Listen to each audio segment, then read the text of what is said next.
Hello दोस्तों, नमस्ते, प्रणाम। सभी का स्वागत है हमारे खुशबू यादव आधी गीत के चैनल पर। और मैं आप लोगों के बीच में चैत्र नवरात्र देवी पचरा गीत सुनाने जा रही हूँ। कैसा लगेगा आप लोग कमेंट में ज़रूर बताइएगा और ढेर सारा प्यारा आशीर्वाद दीजिएगा। पाकी गई लाई गेहुआ मैया फूलया उलवा हो कि मलिया बगियाना मैया फूलवा लोढ़ जाएली कि मलिया बगियाना फूलवा लोढ़त बीत गई ठीक दुपहरिया हो हेराई गई लेना माई के सोने के टिकुलिया हो हेराई गई लेना माई के सोने के टिकुलिया हो हेराई गई लेना मानवा उदास मैया जाली मालिया दुआरवा हो मालिनिया बिटियाना पूछे मैया से हसी हो मालिनिया बिटियाना काहे के मैया तुहरा मनवा उदास हो काहे के मैया ना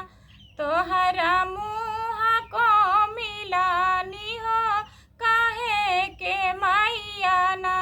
ऊही फूल बागिया में फूलवा लोढ़ गईली हो हेराई गई लेना हमरा सोने के टिकुलिया मालिन हेराई गई लेना हमरा सोने के टिकुलिया मालिन हेराई गई लेना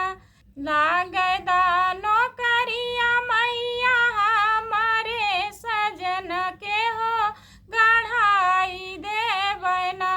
तुहरा सोने के टिकुलिया मैया गढ़ाई देवना एतना ना बोला तू ही मालिनी बिटियावा कि सात जन्म न होबू कढ़ी बजनिया हो कि सात जन्म न होइबू कढ़ी बजनिया हो कि सात जन्म न कि खड़ई गिरी गए ना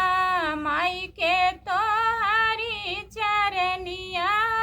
कि खड़ई गिरई ना होत सुबेर मालिन गईली फूलवरिया हो कि खोजी लाइना देवी माई के टिकुलिया हो कि खोजी लाइना देवी माई के टिकुलिया हो कि खोजी लाइना जैसे ही मालिन हमरा खोजलू तू टिकुलिया हो कि वैसे मालिन न